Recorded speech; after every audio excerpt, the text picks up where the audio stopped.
हाय, आप सभी लोगों को मेरा नमस्कार। हम लोगों ने पिछले वीडियो में मौलिक अधिकार के जो कुछ महत्वपूर्ण अनुच्छेद थे, सीरियली उसको हम लोगों ने किया था और हम लोग शोषण के विरुद्ध अधिकार जो कि 23 और 24 में है, अनुच्छेद 23 और 24 में है, वहाँ तक हम लोगों ने क्लियर कर लिया था। आज के इस वीडियो में हम लोग उससे आगे जाएंगे और जितना भी उसके बाद रेस्ट बचा हुआ है कोशिश करेंगे कि उसको इस वीडियो में ख़त्म कर दें। अब जो हमारा बचा हुआ है वो शुरू होता है धार्मिक स्वतंत्रता का अधिकार। धार्मिक स्वतंत्रता का अधिकार ये अनुच्छेद 25 से लेकर 28 तक है। अनुच्छेद 25, 26, 27 और 28 यानी कि 4 अनुच्छेद में आपका धार्मिक स्वतंत्रता का अधिकार है और ये भी महत्वपूर्ण है। इससे क्वेश्चंस बराबर बनते रहते हैं, हम लोग इसको ध्यान से देखेंगे। इसमें धार्मिक स्वतंत्रता का, जिससे कि नाम से ही पता चल, एक तो हमारा स्वतंत्रता का अधिकार है लेकिन उसमें इसको नहीं रखा गया। इसके लिए एक सेपरेट, भारत में धर्म एक बड़ा मसला अभी भी है, हम लोग रोज़ देखते हैं और उस समय भी था जब हमारे संविधान निर्माता संविधान का निर्माण कर रहे थे तो धर्म उनके लिए एक बड़ी चुनौती थी कि इसको हम कैसे कवर करें, कैसे इसको जगह दें जिससे कि आगे कुछ विशेष मनमुटाव खड़ा ना हो। हालांकि आगे चल कर के ये एक गंभीर समस्या अभी भी बनी हुई है, लेकिन हम लोग यहाँ पर में देखेंगे कि जितने भी यानी कि धार्मिक स्वतंत्रता के तहत तमाम प्रावधान दिए गए हैं, प्रयास ऐसा किया गया है कि ज़्यादा से ज़्यादा लोगों को धर्म के मामले में स्वतंत्रता प्रदान की जा सके। इसके साथ साथ युक्त प्रतिबंध भी लगाए गए हैं, हम लोग उस पर चर्चा करेंगे। जहाँ जहाँ पर जिस चीज़ की आवश्यकता होगी हम लोग रेफरेंस लेकर के करेंगे।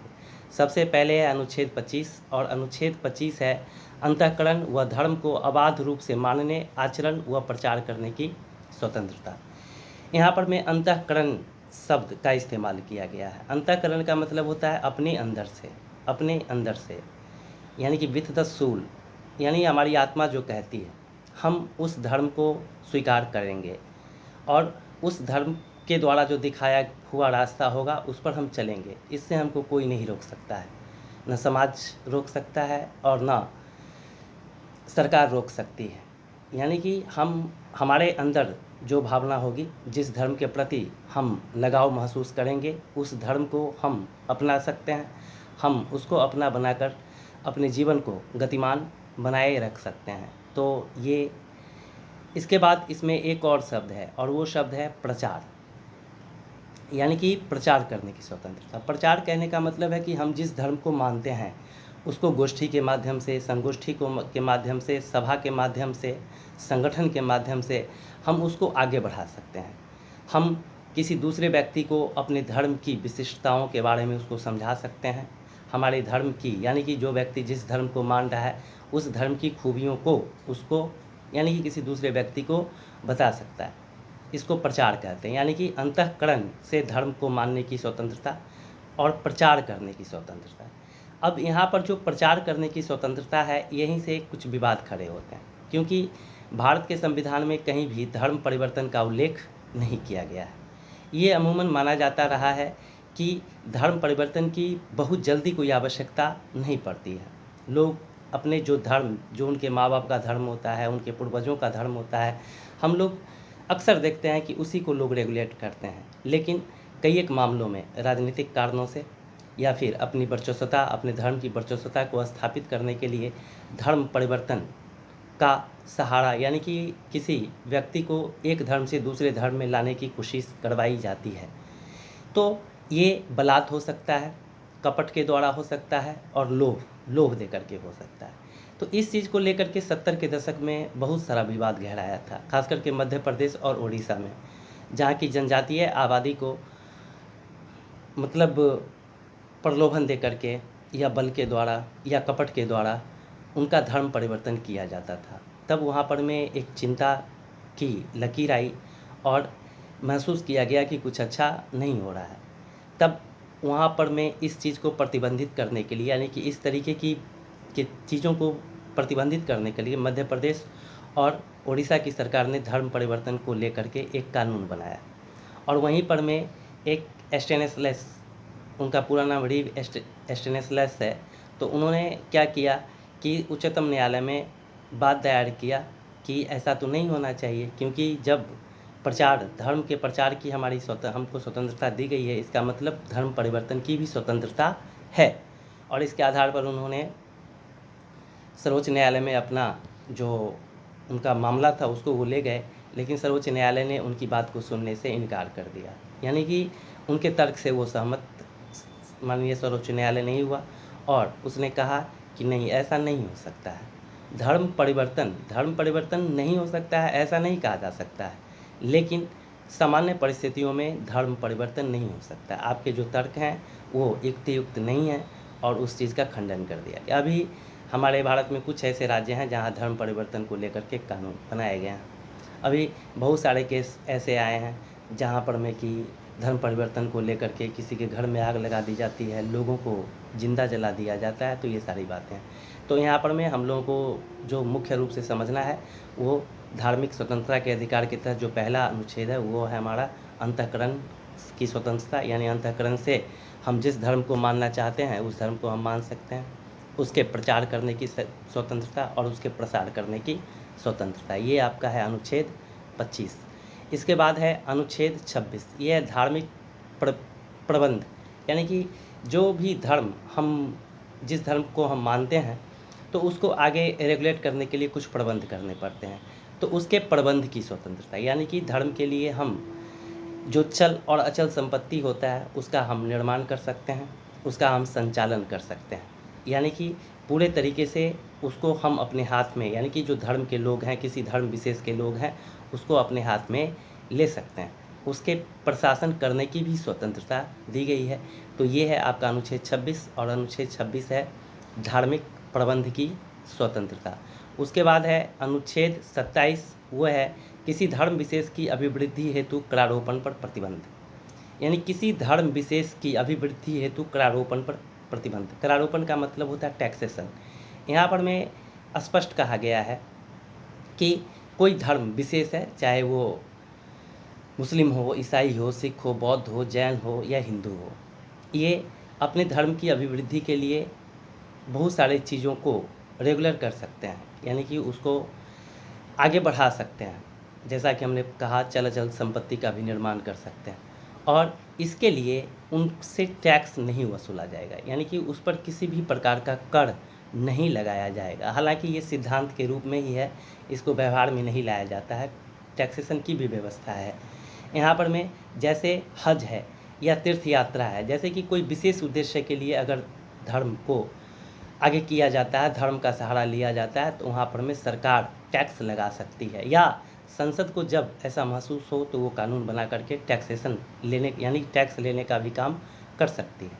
तो ये है आपका अनुच्छेद 27 और अनुच्छेद 27 है। यानी कि करारोपण से आपको यहाँ पर में दिमाग में ये रखना है कि करारोपण कर से स्वतंत्रता, यानी कि कर नहीं देने की बात है। अगर हम धर्म की अभिवृद्धि के लिए कुछ कर रहे हैं तो वहाँ पर में हम कर देने से मुक्त होंगे। इसके बाद है अनुच्छेद 28 और वह है कुछ शिक्षण संस्थाओं में धार्मिक शिक्षा या धार्मिक उपासना में उपस्थित होने के संबंध में स्वतंत्रता। ये खास करके माइनॉरिटी से संबंधित है, यानी कि अल्पसंख्यक, जो कि हम आगे अल्पसंख्यक को डिटेल करेंगे, अल्पसंख्यक से संबंधित है। अगर अल्पसंख्यकों का कोई स्कूल है, जैसे मदरसा है, तो वहाँ पर में बच्चों की सहमति से और बच्चा अगर वयस्क नहीं है, एडल्ट नहीं है, बिलो 18 है, तब उसके अभिभावक की सहमति से वहाँ पर में धार्मिक शिक्षा प्रदान की जा सकती है। वहाँ पर में धार्मिक शिक्षा प्रदान की जा सकती है। कोई राज्य संपोषित जो विद्यालय है और उसमें सारे माइनॉरिटी के ही बच्चे पढ़ते हैं, फिर भी वहाँ पर में किसी भी प्रकार की यानी धार्मिक शिक्षा प्रदान नहीं की जाएगी। तो ये मुख्य बातें हैं, इसको ध्यान में रखिएगा 25, 26, 27 और 28। इसके बाद है अनुच्छेद 29 और 30। अनुच्छेद 29 और 30 ये है शिक्षा एवं संस्कृति का अधिकार। शिक्षा एवं संस्कृति का अधिकार, इसमें सबसे पहला है आर्टिकल 29 और यानी कि 29 और 30 है। इसमें भी कुछ बातें हम लोगों को समझ लेनी चाहिए। शिक्षा एवं संस्कृति का अधिकार है और ये खास करके अल्पसंख्यक से है। किससे है? अल्पसंख्यक, जिसको अंग्रेजी में माइनॉरिटी कहते हैं। और यहाँ पर मैं अल्पसंख्यक की जो बात कही गई है वो संविधान में नहीं कहा गया, लेकिन इसको जो माना जाता है अभी तक वो धार्मिक और भाषाई रूप से, यानी कि धार्मिक और भाषाई रूप से जिनकी संख्या 50% से कम है, 50% से कम है, वो भारत के लिए अल्पसंख्यक माने जाएंगे। जैसे आपके बौद्ध, जैन, सिख, मुस्लिम, ईसाई, पारसी, ये सब माइनॉरिटी क्लास में आते हैं। इसमें से जैन, बौद्ध और सिख को हिंदू धर्म में ही रखा गया है, लेकिन यहाँ पर में इनको हिंदू धर्म से अलग करते हुए इनको माइनॉरिटी क्लास में रखा जाता है, यानी कि ये सब अल्पसंख्यक वर्ग में। अब इनके हितों के संरक्षण के लिए, सिर्फ और सिर्फ इनके हितों के संरक्षण के लिए आर्टिकल 29 और 30 की व्यवस्था की गई है, जिसको हम लोग शिक्षा एवं संस्कृति के अधिकार के नाम से जानते हैं। इसमें जो आर्टिकल 29 है, ये भाषा, लिपि और संस्कृति, यानी कि अल्पसंख्यक वर्ग के जो लोग हैं वो अपने भाषा, लिपि और संस्कृति को बचाए रखने की पुरजोर कोशिश कर सकते हैं। इसके लिए इस कार्य में सरकार को भी सहयोग करना चाहिए।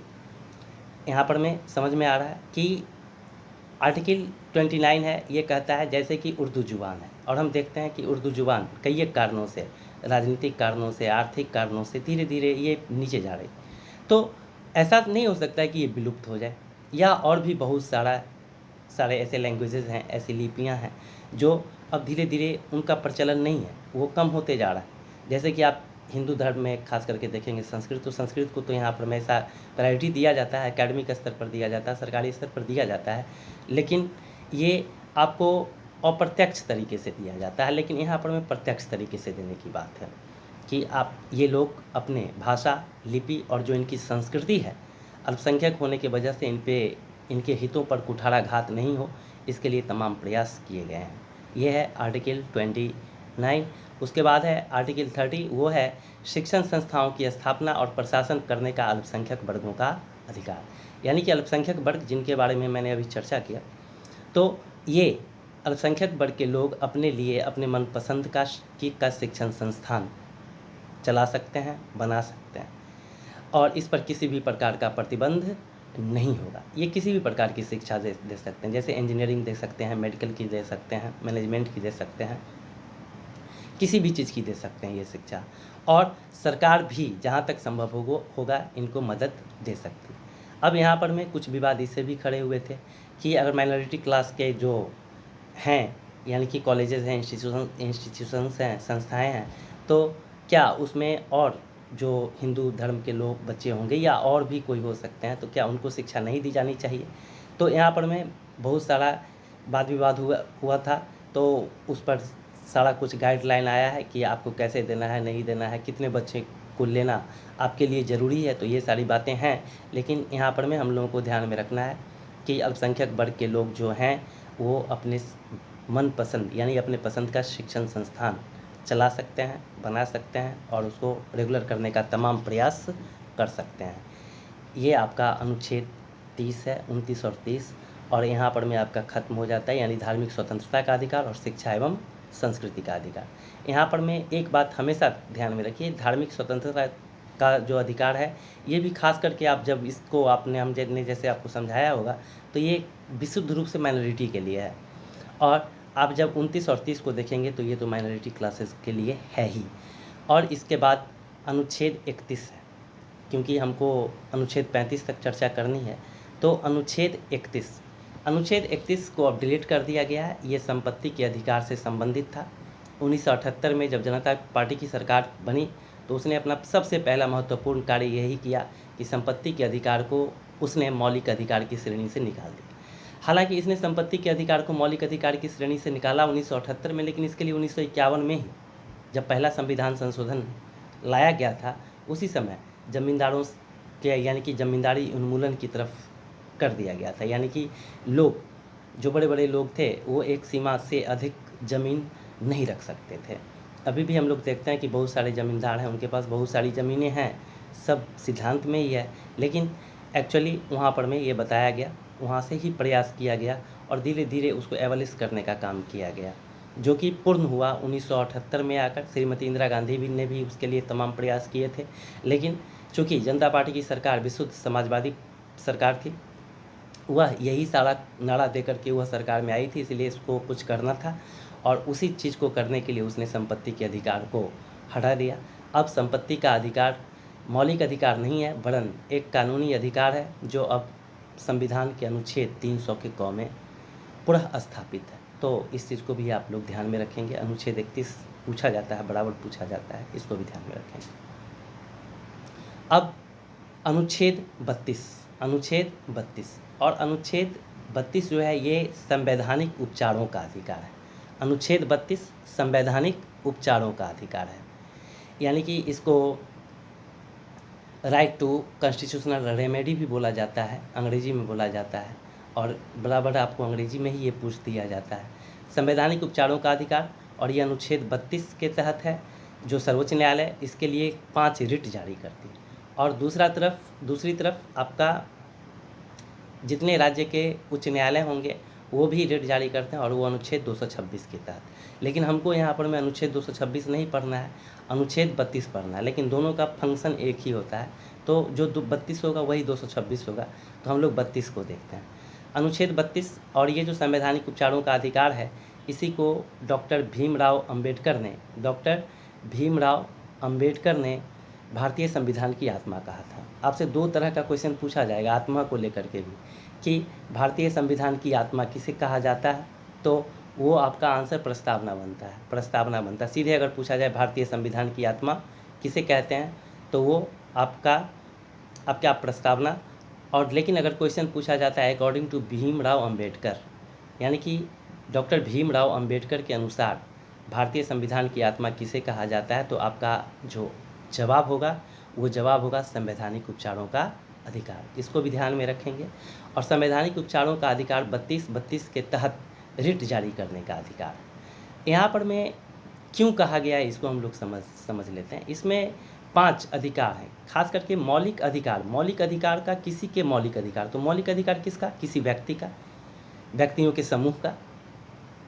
तो इनके अधिकार का हनन नहीं हो, किसी भी प्रकार से इनके अधिकार का हनन नहीं हो, तो इसके लिए ही इसकी व्यवस्था की गई थी। किसकी व्यवस्था की गई? तो अनुच्छेद 32 की व्यवस्था की गई। अनुच्छेद 32 में 5 आता है, और 5 में जो सबसे पहला है वो है बंदी प्रत्यक्षीकरण, जिसको अंग्रेजी में हैबियाज कॉर्पस कहा जाता है। इसका मतलब होता है कि सशरीर उपस्थित होना,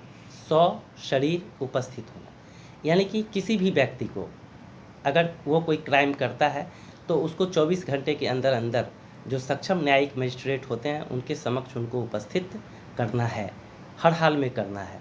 यानी कि उनको ये बताना, सुविधा देना कि आप भारत के नागरिक हैं, और इस नाते आपका ये अधिकार बनता है कि अगर आपको गलत तरीके से, अवांछित तरीके से अगर आपको गिरफ्तार किया गया है तो आपको न्याय मिलेगा, यानी आपको वकील दिया जाएगा, ये सारा कुछ दिया जाएगा। और ये हैबियाज कॉर्पस, बंदी प्रत्यक्षीकरण, इसमें बहुत सारे इसमें भी हैं प्रतिबंध लगाए गए हैं। जैसे कोई निवारक निरोध में किसी व्यक्ति को बंद किया गया है, या ऑलरेडी किसी व्यक्ति को दंडित कर दिया गया है, तो उनको ये इस तरह की सुविधा नहीं दी जाती है।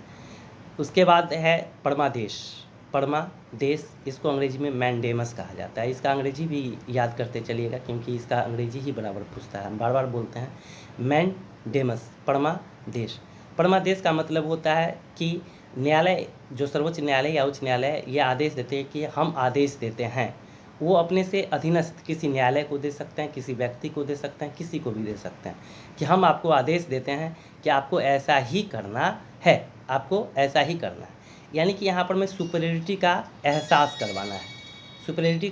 करवाना है कि आई एम सुपीरियर, हम सुपीरियर हैं और हम आपको ऐसा कह रहे हैं और आप हमारे नीचे हैं, आपको ऐसा करना चाहिए। और ऐसा क्यों करना चाहिए? क्योंकि जो नीचे के लोग हैं, अधिकारी हैं, प्राधिकारी हैं, न्यायालय, अगर वो अपनी मनमानी कर रहा है, तो व्यक्ति अगर अपनी मांग को लेकर के जाता है तो ऐसा न्यायालय का कहना होता है। ये है आपका परमादेश। इसके बाद है प्रतिषेध, प्रोहिबिशन। प्रतिषेध का मतलब होता है किसी जो नीचे का जो न्यायालय होता है उसके ऊपर के न्यायालय के द्वारा किसी मामले को, जो लंबित मामला है, उसको सुनने से रोक देना, यानी कि उसको सुनवाई का अधिकार ही नहीं देना। जैसे उच्च न्यायालय है तो उस जिला न्यायालय को आदेश देगा कि नहीं, आप इस मामले को मत सुनिए, हम सुनेंगे, या हम आपको फिर जब कहेंगे आप उसको सुनेंगे। तो ये है आपका प्रतिषेध। इसके बाद है उत्प्रेषण सर्टियोरारी, यानी कि ये भी निचली अदालत से ही संबंधित है। अगर कोई लंबित मामला है तो उसको अपने पास मंगवा लेना। और अंतिम में है अधिकार परीक्षा, और इसको अंग्रेजी में कहा जाता है क्यो वारंटो। अधिकार परीक्षा ये महत्वपूर्ण है, इससे बराबर क्वेश्चंस भी पूछे जाते हैं। यहाँ पर मैं क्यो वारंटो अधिकार परीक्षा का मतलब है अधिकार परीक्षा, नाम ही अधिकार परीक्षा, यानी कि यहाँ पर में जो हायर अथॉरिटी होता है, जो उच्चतम न्यायालय या उच्च न्यायालय है, वो नीचे के लोगों से, खास करके जो अधिकारी होते हैं या किसी महत्वपूर्ण सार्वजनिक पद पर बैठे हुए लोग होते हैं या कोई प्राधिकार है, तो उससे पूछता है कि आप किस अधिकार से किसी काम को कर रहे हैं। जैसे कोई एसडीओ है और वो कलेक्टर का काम कर रहा है, तो उससे पूछा जाएगा कि आप ये किस हैसियत से कर रहे हैं। आपका पद तो एसडीएम का है, एसडीओ का है, तो आप फिर डीएम वाला काम कैसे कर सकते हैं। यानी कि लोगों को उनके पद के बारे में बताना है कि आपका पद ये है और आप इसी काम को कर सकते हैं। आपको जो काम सौंपा गया है, आपने जिस पद को धारण किया है और उस पद को जो अधिकार दिए गए हैं, उसी की सीमा में रह कर के आपको काम करने हैं। ये सारा ऐसा है जिससे आपको स्पष्ट लगा होगा कि इसका क्या महत्व है। इसका व्यापक महत्व है और इसका महत्व व्यक्ति से ही है। और ये जो रिट जारी किया जाता है, किसी व्यक्ति के खिलाफ जारी किया जा सकता है या फिर सरकार के खिलाफ जारी किया जा सकता है। तो ये आपका संवैधानिक उपचारों का अधिकार था, जो कि बहुत ही महत्वपूर्ण था। अब आपका 3 अनुच्छेद और बचता है, इस पर भी हम लोग शॉर्टली चर्चा कर रहे हैं। अनुच्छेद 33, 34 और 35। अनुच्छेद 33 ये सैन्य बल और अर्धसैन्य बल, सैन्य बल और अर्धसैन्य बल। हम जानते हैं कि सैन्य बल और अर्धसैन्य बल का जो काम है वो अलग तरीके का है। वह भी अगर अपने मौलिक अधिकारों की मांग करने लगेंगे, बराबर स्ट्राइक पर जाने लगेंगे, तो इस देश का क्या होगा? चीन से कौन लड़ेगा? तो इसके लिए यहाँ पर में युक्त प्रतिबंध लगाया गया है। इनके मौलिक अधिकारों को सीमित किया जा सकता है। ठीक है। इसके बाद है अनुच्छेद 34। अनुच्छेद 34 34 और 34 में हम जानते हैं कि बहुत सारा हमारे देश का बहुत सारा हिस्सा ऐसा है जो अलगाववाद से पीड़ित है, उग्रवाद से पीड़ित है, आतंकवाद से पीड़ित है। तो ऐसे जगहों पर वहाँ के लोगों के लिए, बासिंदों का जो मौलिक अधिकार है उसको सीमित किया जा सकता है। यानी कि वहाँ की जो आर्म फोर्सेज है वो लोगों के घरों की तलाशी ले सकते हैं, लोगों को सर्च कर सकते हैं, आवागमन के साधनों को अवरुद्ध कर सकते हैं। ये सारा अधिकार वहाँ के आर्म फोर्सेज को दिया गया है, जो स्पेशल आर्म फोर्स एक्ट के नाम से एक एक्ट है और उसके द्वारा इसको पूरा का पूरा दिया गया। और ये भी, इसके लिए जो भी कानून बनाने का अधिकार है वो संसद के पास है। अब अनुच्छेद 35 है जो कि लास्ट है, और ये है कि मौलिक अधिकार का किसी भी प्रकार से कभी भी हनन न होने पाए या उसकी गरिमा खत्म न होने पाए, इसके लिए संसद जब चाहे जैसे चाहे कानून बना सकती है। आप हमेशा ये याद रखिएगा कि मौलिक अधिकार के मामले में राज्य विधानमंडल को कोई किसी भी प्रकार का अधिकार नहीं दिया गया। जो भी अधिकार दिए गए हैं वो सारे अधिकार भारत की संसद को ही दिए गए। तब आज हमारा मौलिक अधिकार का जो खंड 2 है ये भी पूरा हो गया, अब लगभग ख़त्म हो गया, क्योंकि न चाहते हुए भी वीडियो लंबा ही हो जाता है। हम कुछ कर नहीं सकते हैं, क्योंकि अब पढ़ाना है तो जहाँ तक अच्छा होता है वहाँ वैसे बताना चाहिए। तो आज आपका ये ख़त्म हो चुका है मौलिक अधिकार। अब हम लोग आगे जब नेक्स्ट वीडियो में आएंगे तो फिर नेक्स्ट टॉपिक को लेकर के आएंगे। तब तक के लिए इतना ही। आप लोगों का बहुत बहुत धन्यवाद।